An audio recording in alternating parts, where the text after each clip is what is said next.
Yo, what up? What up, man? Got quite a surprise for y'all today. Amal, what up, man? Yo, when I got sent this, I couldn't believe this shit here. Stefan, what up?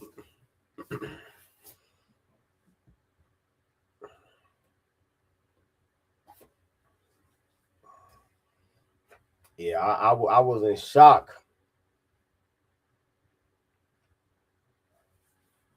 Yeah, I was in shock when I got this one.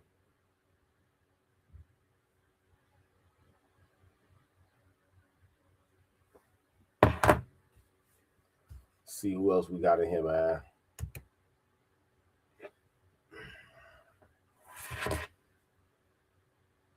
See who else hit that bell.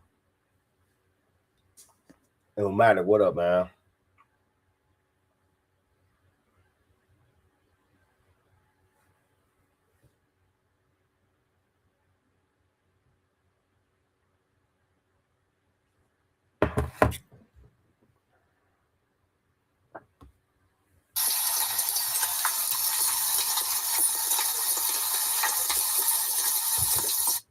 Why am I hitting that? We're not about to roast. We're not about to roast this person. Jermaine Taylor, what up, man? Cam, what up? Distant Rose, what up? No, it's not gonna be a roast. It's not gonna be a roast. Lion, what up, man?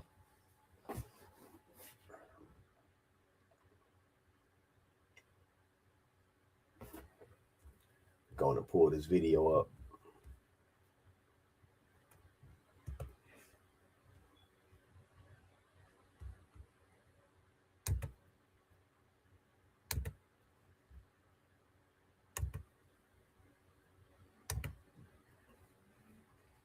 A few more y'all get in here, man. We're gonna go ahead and start to cook.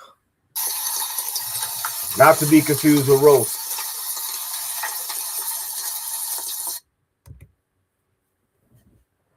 Science guy, what up, man? Not to be confused with roast. It's definitely not gonna be a roast.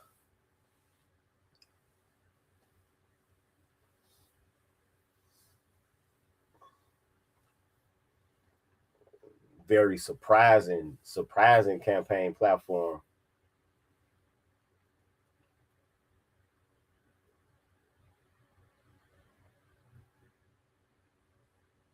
What? Lion writes, you know we're in the last days when Richard Spencer is saying that white supremacist rhetoric isn't enough. No, it's not enough. It's not enough for a lot of reasons. It's not enough because white supremacist rhetoric most of the time has no nuance when it comes to history, the political climate, or reality. And another reason that it's not enough is because most of those people who run around with those talking points don't even live what they say. You know what I'm saying? Half of the motherfuckers walking around talking all that white supremacist shit got a black girlfriend or an Asian girlfriend. So they couldn't be that serious.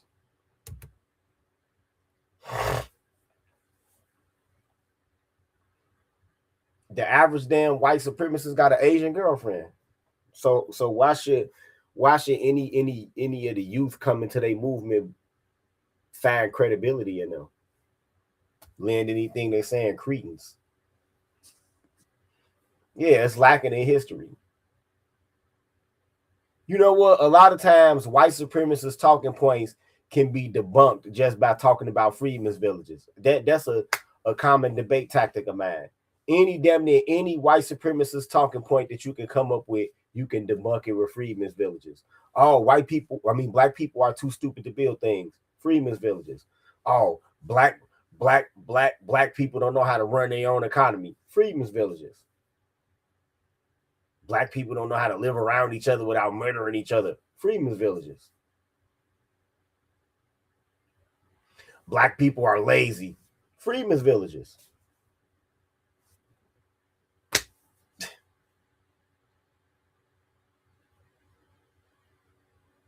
Black people never built anything. Freedmen's villages.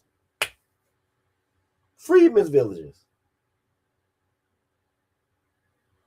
It gets them every time. It's nothing. It's nothing they can say to respond to that. Freedmen's villages. But you can also use the existence of freedmen's villages to debunk their notions of intellectual superiority, because y'all say that y'all desire a whole separate geographic area of land where white people can exist on their own. But when y'all had that, y'all went and burnt down them freedmen's villages only to complain about having to live around niggas decades later. So y'all couldn't be that smart, could y'all? Because y'all didn't have foresight. Freedmen's villages. Simple. It's so simple. It's so motherfucking simple.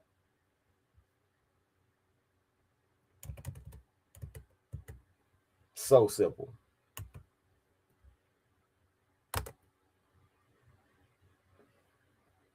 All right, man. Y'all ain't gonna believe this, man. Let me clear this screen up for y'all. Okay. About to share the screen.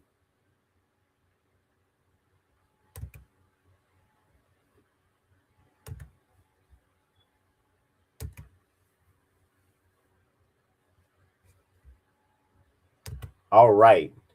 This is a candidate for the Illinois Senate named Pamela Denise Long.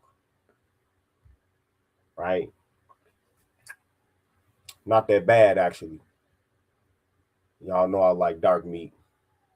Hey, yo, did this goofy ass motherfucker right here just compliment that female? You're a simp!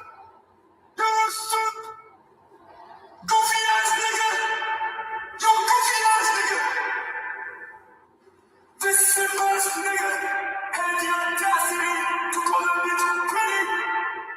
All right. This is Pamela Denise Long. I'm Pamela Denise Long, Republican candidate for U.S. Senate to serve all of Illinois. From small towns to city streets, I'll fight for safer communities, secure borders now, and for years to come. I already investigated that. She is not a tether. She is a Black American through and through. Matter of fact, she traces her father's lineage back 7 generations. She's a Black American. No tethering here. No tethering here. No. Lower taxes, strong schools, and your freedom to speak and worship. Let's bring honor and solutions back to Washington. I'm Pamela Denise Long, candidate for U.S. Senate. I approve and authorize this message. Paid for by Long for Senate 2026. Hey. I'm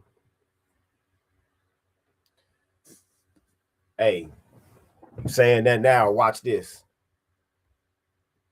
Watch this.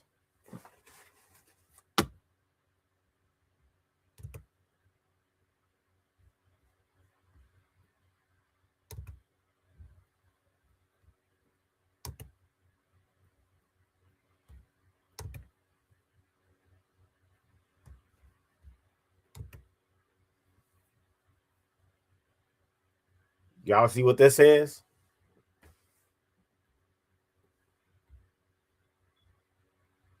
And that don't mean you can't make a small dollar donation to her campaign, even from where you at, Tech Boy, for all of y'all.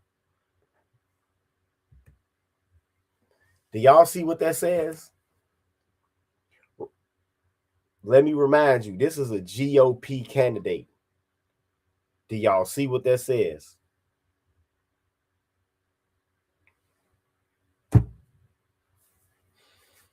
Y'all see what the screen says? The fiscal and patriotic case for reparations to American freedmen, Pamela Denise Long.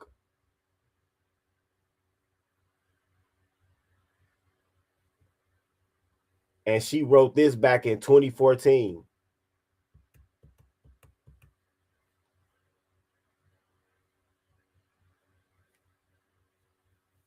Oh, no, that's just a copyright. Okay. I don't know when she wrote it. Y'all, let's get off into this. The fiscal and patriotic case for reparations to American freedmen is astounding. American freedmen are those multi-generational Americans who descend from the 4 million people emancipated via America's Civil War, those people who are the descendants of U.S. slaves. First, let's be clear that the reparations to American freedmen were promised by the federal government and was not fully delivered due to government takeover by Confederates plus others. Since foreigners, first to third generation immigrants, and even multi-generational American citizens have something to say against reparations to American freedmen, let's talk about it. Black Americans are most likely to be fired for nonsensical reasons and not hired in the first place due to name discrimination and general anti-Black American bias. This includes all hiring managers, white, Black, Asian, immigrant, etc., all except Black American leaders. A white convict is more likely to be hired than a Black man with a degree. At the same time, the U.S. funnels Black men into prisons disproportionately for petty crimes like weed possession.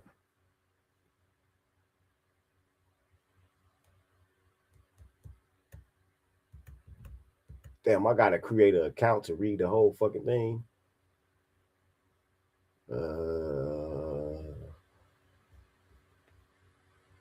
So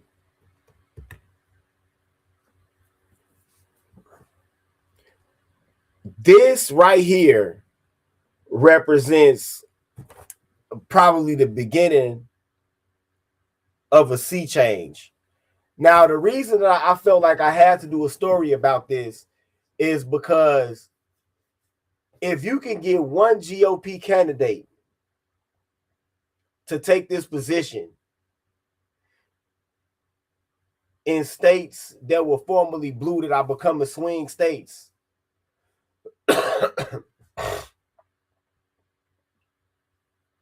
and especially in states where they just had their maps redrawn, were redistricting, right?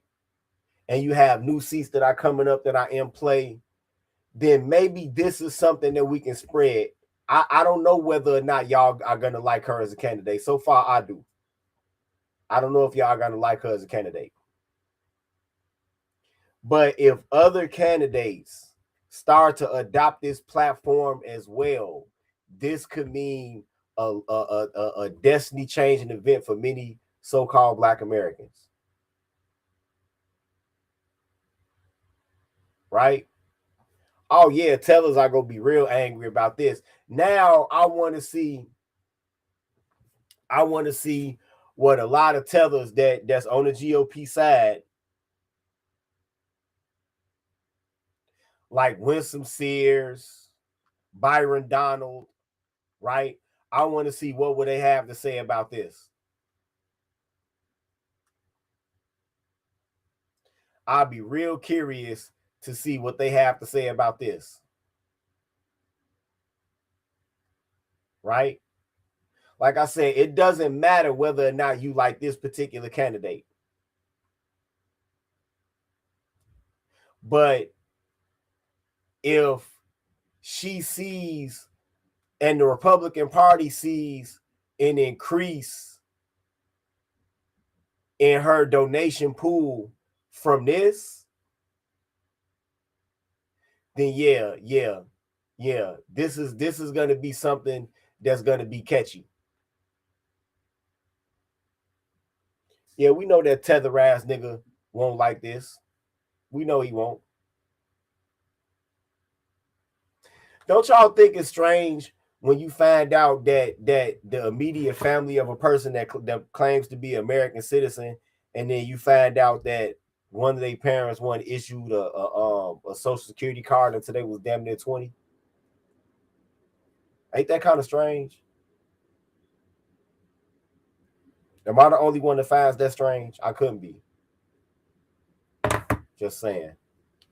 More on that later. But this is very, very important.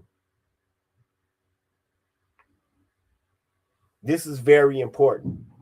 This might be one of the most, if not the most important political story that I've reported on while I've been doing YouTube.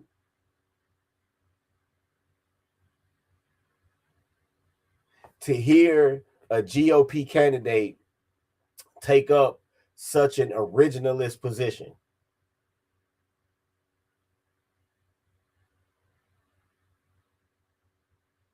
Because remember, Abraham Lincoln's vice president, Andrew Johnson, that cut the reparations off, he was a Democrat.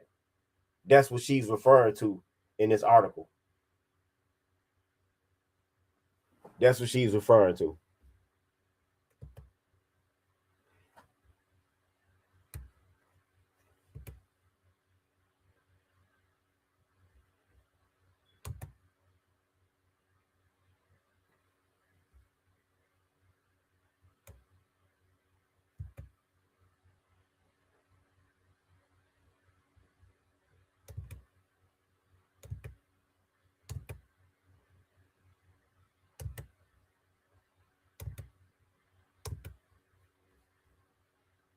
That's what she was referring to.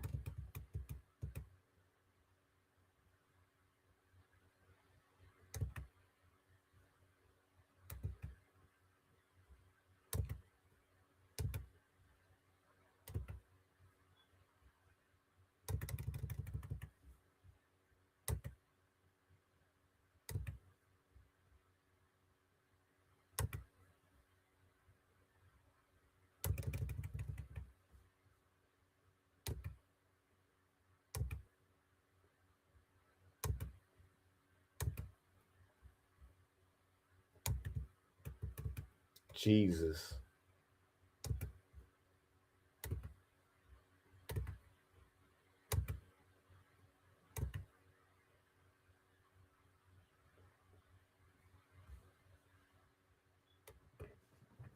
That's what she was referring to. Yep. Right about that, Illmatic. Meanwhile, Kamala said she wouldn't do anything for black people. That's what she said.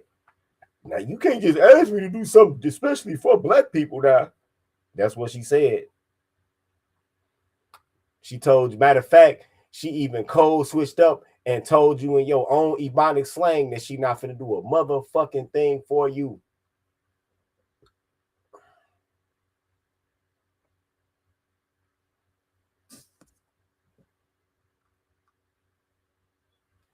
Rodimus Rice, that reminds me, aren't they going to run Kamala again for the next presidency? I hope she loses yet again. Yeah, they gonna run her again. And the efforts to steal the election. Matter of fact, I'm gonna just go ahead and tell y'all it's a great possibility that the 2028 election will be stolen.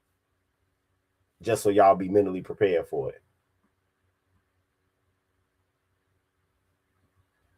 Just so y'all be mentally prepared for it. Now, this woman that's running, she's running against Raja Krishnamurti.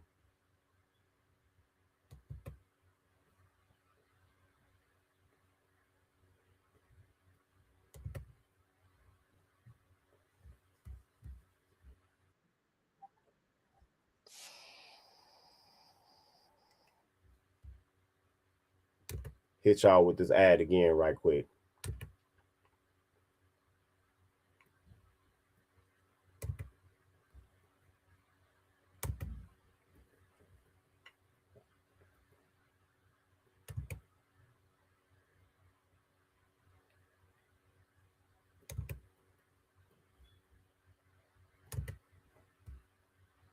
Of Illinois. From small towns to city streets, I'll fight for safer communities, secure borders now, and for years to come. Lower taxes, strong schools, and your freedom to speak and worship. Let's bring honor and solutions back to Washington. I'm Pamela Denise Long, candidate for U.S. Senate. I approve and authorize this message. Paid for by Long for Senate 2026. Matter of fact, let's see if she has any more ads and interviews. Why don't we?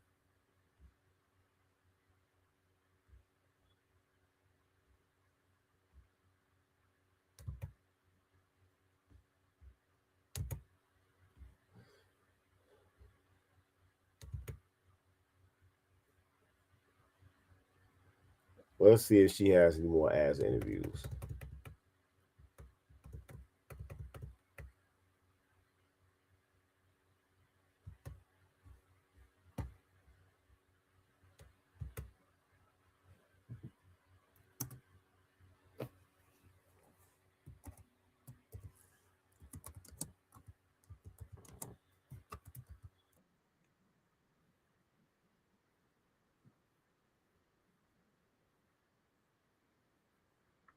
I'll fight for safer communities, secure borders now, and for years to come. Lower taxes, strong schools, and your freedom.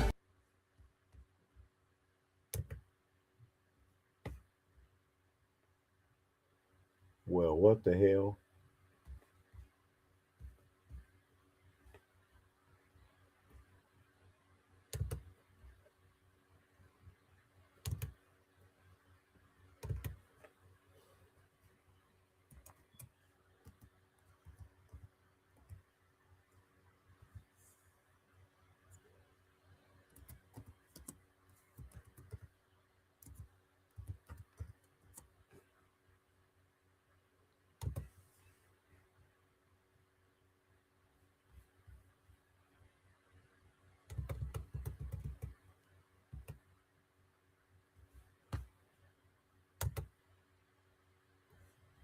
Oh, well, let's go check out her. She actually got a YouTube channel. What the hell? Wait a minute. Look at this. Political analysis from a radical Republican perspective. Damn, she really is an originalist. That's a term straight out of the history books.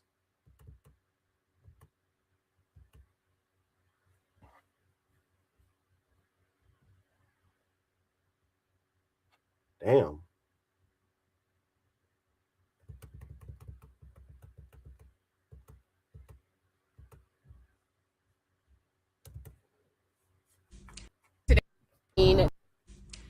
So the story of Miss Dakara Thompson and her brutal assault and murder by an illegal alien is making its way across social media.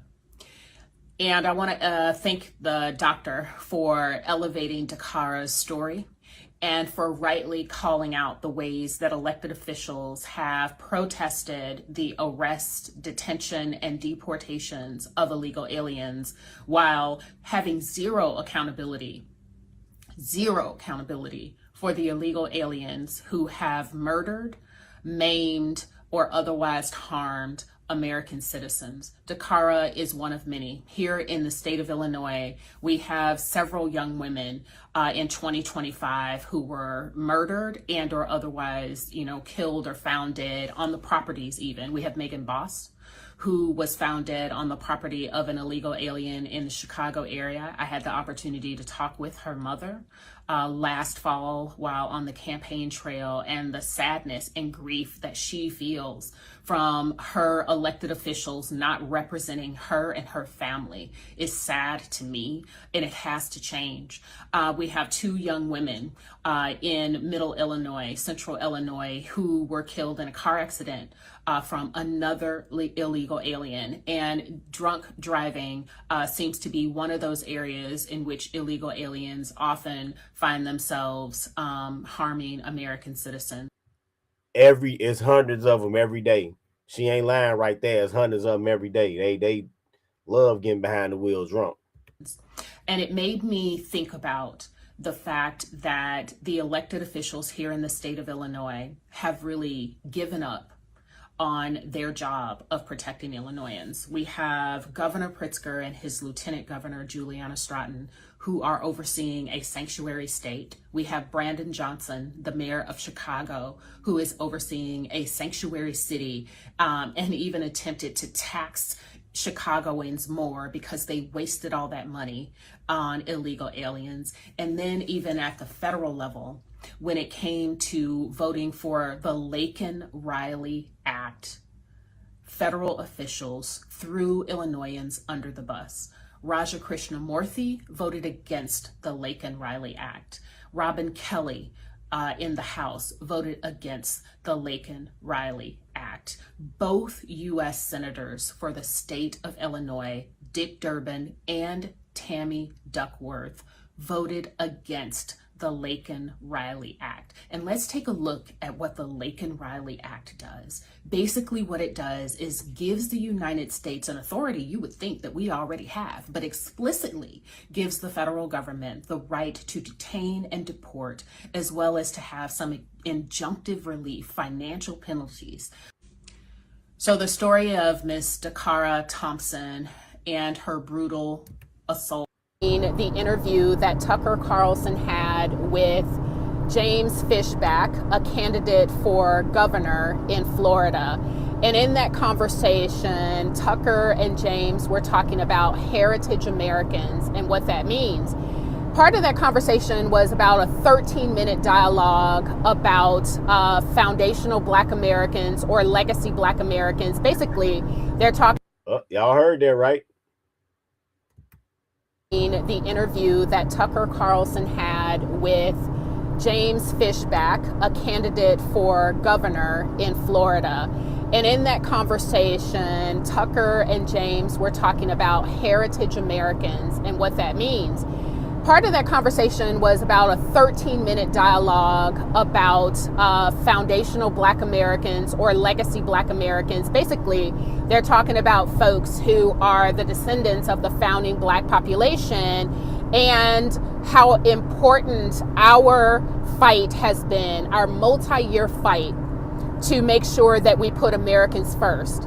You need to pay good and close attention to that conversation because that is going to be the winning factor for this Illinois U.S. Senate race and for saving this nation. In that conversation, Tucker and James were talking about how us in the lineage community, how we in the lineage community have a unique equity in America and how we have been pushing back on new arrivals coming into the nation and co-opting our human and civil rights struggle, as well as the set-asides that the country saw fit to. Remember I told y'all about that Office of Refugee Resettlement. That's what she referring to. Designate for legacy Black Americans specifically. So for those people in the Illinois GOP or the so-called, disruptors and rhino hunters and all of that, those folks are leading Illinois voters down a path to losing this U.S. Senate race. The lineage-based fight that we have waged for years has already been in the mainstream, partly through my work with Newsweek, my media appearances in Black media, as well as Fox News, Epoch Times, and the like. The point being, heritage and legacy is the way forward for Americans first. And for those of you who aren't hip to what it means when I am talking about legacy and lineage-based investments for Americans, you need to look at that episode of Tucker Carlson's show with James Fishback and understand what it is going to take to win elections in the United States. The game has changed. The calculus for winning has changed. It is about heritage. It is about legacy. It is about lineage. And tangibles. It is about Americans first and the unique equity that those of us Americans who've built this nation have, and how Americans first restores our country. In the interview that Tucker Carlson had.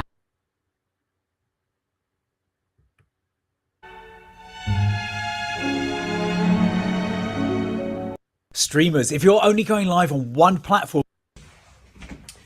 So let's talk for a minute about mandatory term limits.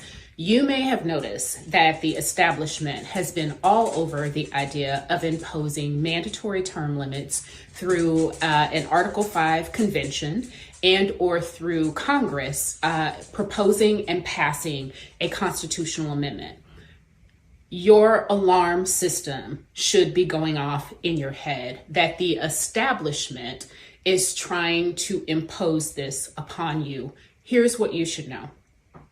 Whenever you give up your freedom to decide, you are giving up power of the citizen to the establishment. Imagine this. You think that mandatory term limits will get rid of the elected officials who aren't doing what you want them to do. The reality is mandatory term limits will also force the officials who are adequately, sufficiently, and robustly representing your interest and going against the establishment. It will kick them out automatically, whether you want them gone or not. So mandatory term limits are a trade-off between choice and not doing the work to vet candidates from the beginning, not through asking your friends who you should vote for, not through asking the PCs, the precinct committeemen, who they like, but you doing the work, you figuring out where a candidate came from, if they're a ghost candidate or a Manchurian candidate, looking at their platforms, looking at their history, looking at their background, and knowing if in this moment they are what you need. But with mandatory term limits, when your adequate, sufficient, and even outstanding representative has to leave office, the establishment has more money and connections and zeal and intent to control than you can even imagine. They will simply erect another candidate, wait you out, and place their new shill in office. That's how politics works. So whenever the establishment seems to be giving you something that you've asked for, you need to always be thinking down the road, what are the negative, unintended consequences of this apparent gift? Because you never know, it might just be a Trojan horse. Yep. Not only can imagine it, but I can feel it, I can smell it, I can taste it.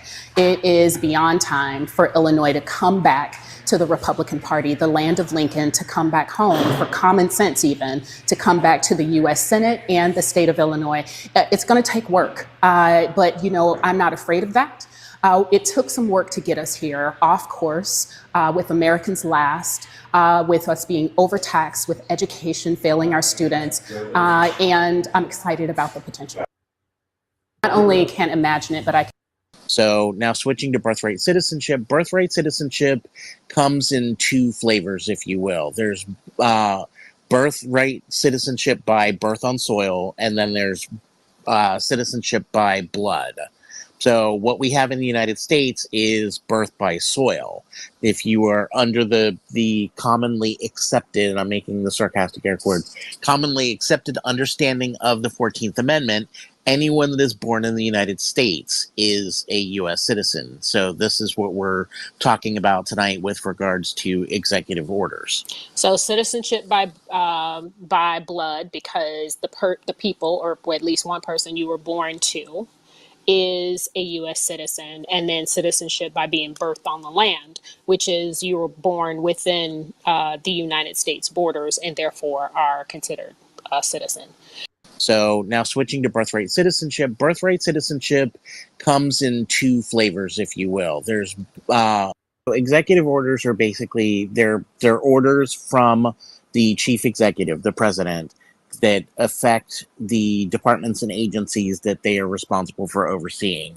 So executive orders essentially have the effect of law and are intended to be based on laws, policies, or government-wide regulations. But they have to be legal in nature, ideally, and otherwise they're subject to injunctions from courts. But they're written by the executive office of the president, signed by the president, and then distributed to the departments and agencies for action as necessary. So executive orders are basically they're marketing is easy. So now switching to birthright. People often talk about, and I do as well, this 400 years of slavery. That is including the time where Britain, the British Empire, began its foray into the New World in the United States, but quite specifically in terms of reparations from the United States of America, we're talking 1776, the Declaration of Independence, to 1865 for slavery. We're talking that 1865 to 1965 lynching, Jim Crow, legalized segregation era and unconstitutional discrimination, because after 1865, or after emancipation and after the 15th Amendment, we had all the laws on the books that we needed in order for our human and citizenship rights to be acknowledged. We're also talking 1965 to present, which is what the UN has deemed, if you will, the United States for. People often talk about, and I do as well, this 400 years of slavery. That is including the time where Britain, the British Empire, began its foray into the New World in the United States, but quite specifically in terms of reparations from the United States of America, we're talking 1776, the Declaration of Independence, to 1865 for slavery.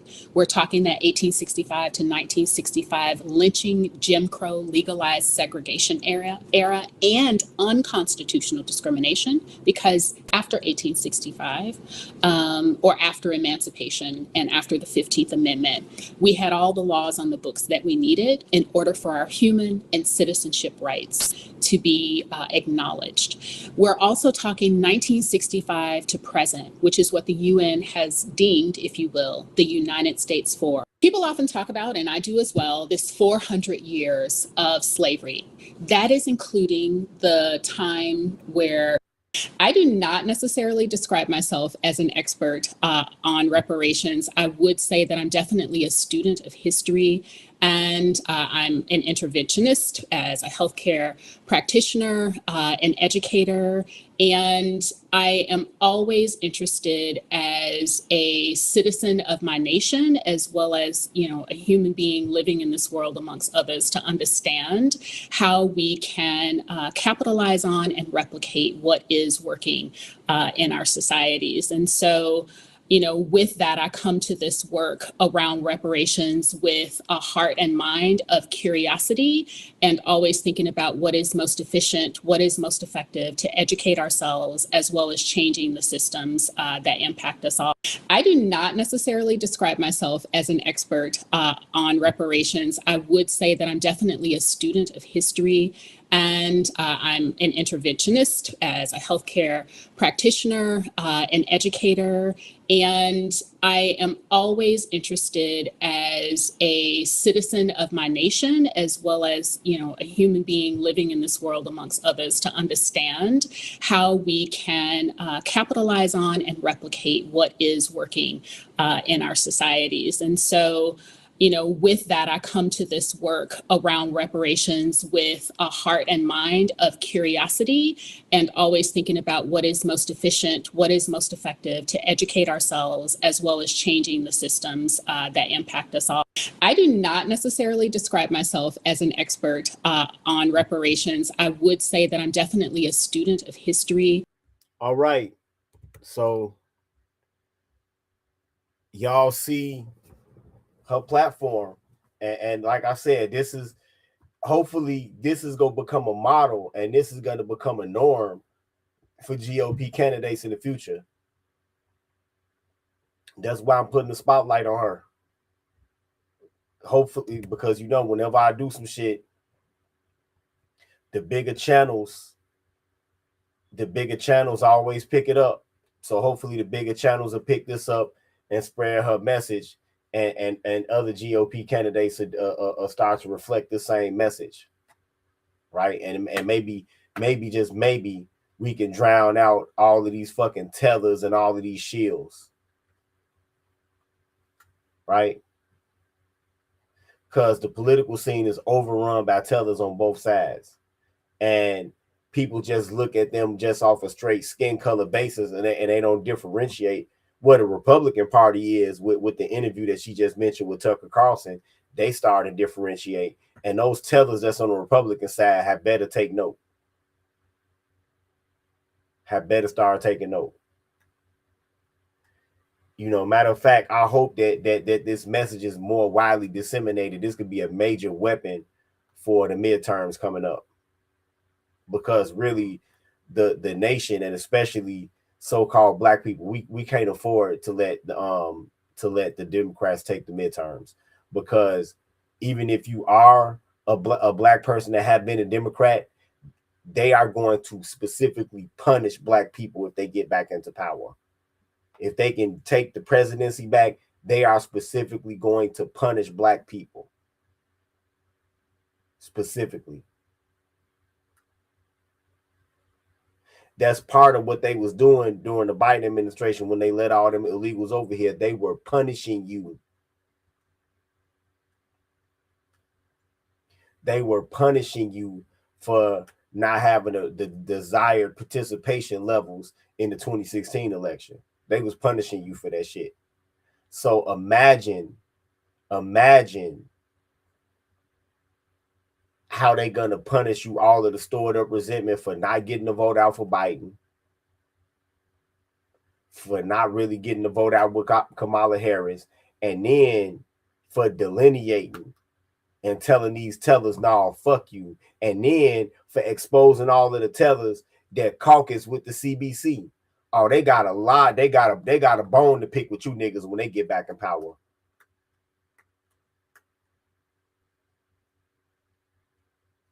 They got a bone to pick with you niggas when they get back in power. Trust that.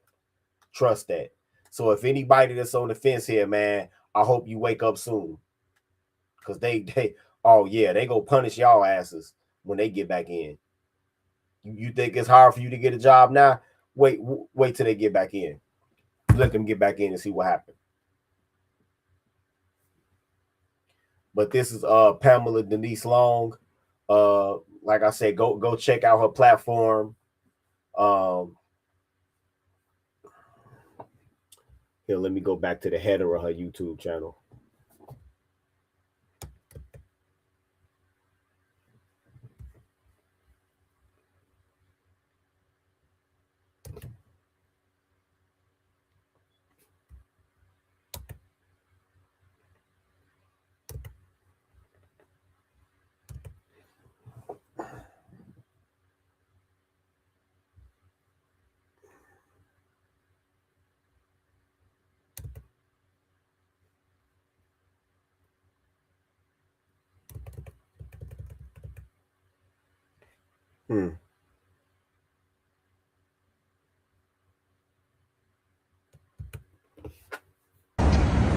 So today we're here in front of the Dirksen Federal Building in Chicago.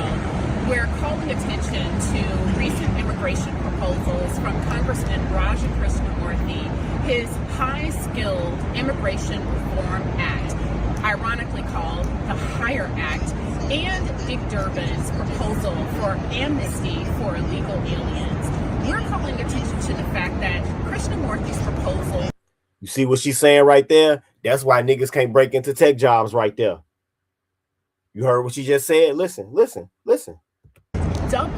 H-1B visas, increasing the United States' reliance upon imported workers, and Dick Durbin's proposal for an amnesty for illegal aliens prioritizes illegal entry over the very people that both Durbin and Raja Krishnamurthy were elected to represent. As you know, Black unemployment is the highest amongst big cities in Chicago. Black unemployment is second only to that of Kentucky. These proposals put Black workers further at the back of the line. And I'm saying today out loud what many are whispering: Black Chicago has had enough of being placed at the back of the line. We're demanding fair representation, full representation, and representation that listens. We've had enough with mass legal and illegal immigration. Black Chicago is ready for new leadership that puts Americans first. My name is Dr. Pamela Denise Long, Republican candidate for United States Senate. My proposal is to implement a native-born labor sourcing plan that makes sure that Chicagoans of all races, all genders, both genders, and ethnicities are put first in our labor sourcing in STEM, as well as other high demand careers. Find out more about my campaign, my Americans First campaign, at www.longforsenate2026.com. That's LON. See that? And you wonder, and wait a minute. They've been telling niggas, oh, go get a degree, go learn computers. And then when you start learning computers, they give your jobs away to illegal aliens.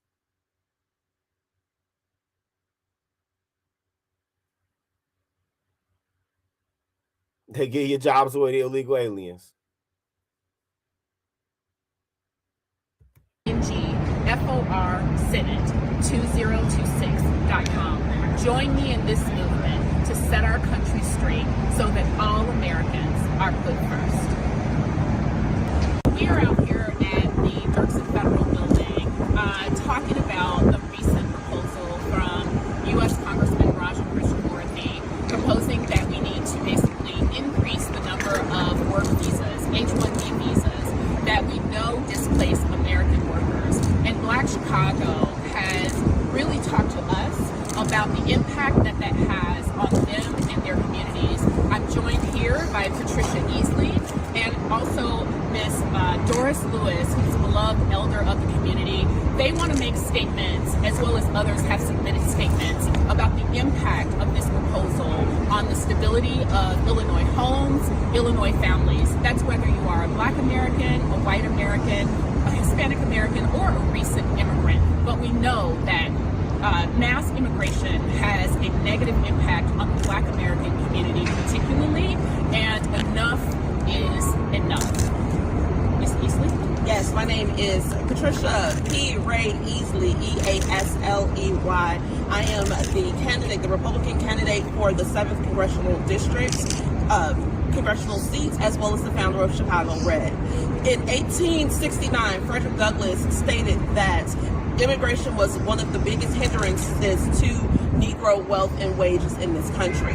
When we talk about the impact of immigration, a lot of times people want to frame that in the context of low-skilled workers. However, H-1B visas are not taking low-skilled jobs. These are actually jobs for educated people. I saw a notice down in Jackson, Mississippi, where they were looking for an H-1B visa holder to work as an English teacher in a Jackson high school, where we have all of those colleges in Jackson, Mississippi. You hear that?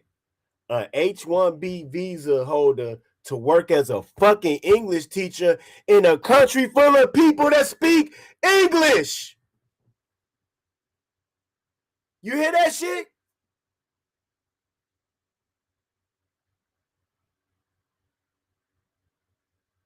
A H-1B visa holder needed for a fucking English teacher in a native English-speaking country. So when I tell y'all that they'll go through any lengths not to hire a nigga, and in Jackson, Mississippi, of all places, one of the blackest fucking cities on the map. So when I tell y'all they'll do anything not to hire a nigga, there's proof right there. You just heard it come out of her mouth. There's proof right there. And here in the city of Chicago, we have multiple universities that are graduating trained professionals every December and June. So we have no reason to import any part of our workforce because we have a ready and prepared workforce here. We should not be exporting our jobs to the third world in order to build their economies when we need to make sure that Americans are able to earn wages and pay taxes within our own country. It is not fair that this congressman wants to outsource our labor market, but because he doesn't care about us, we have to show him that we don't care about him. The American people are sticking together, and we want our people to work first because American dollars deserve to stay in the United States of America. Thank you. I think what Ms. Easley is highlighting is that Raja Krishnamoorthi is running for the U.S. Senate as a Democrat. And what we know is that in the last 4 years of the Biden administration, we know that mass immigration, illegal in particular, was cloaked as legal immigration. We know that our country has relied upon H-1B visas, and as a result, result has displaced Americans across the country, and particularly here in Illinois. I'm Pamela Denise Long, running for U.S. Senate, and what I want you to know is that Raja Krishnamurthy has placed the interests of foreign countries above the interests of the American citizen, as well as above the interests of the folks we've invited into our country on visas, who are here to help us fill jobs and gaps, legitimate gaps that are here.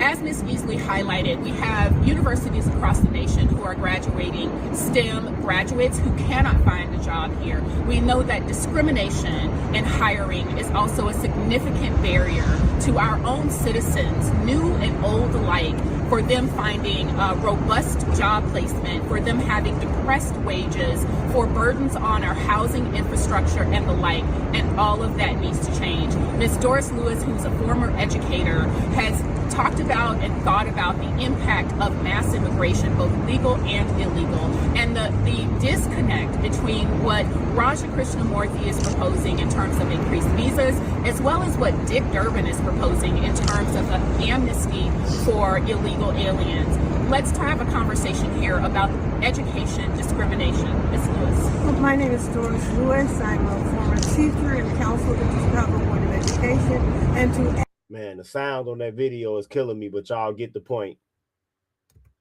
Y'all get the point. Let's see her other videos.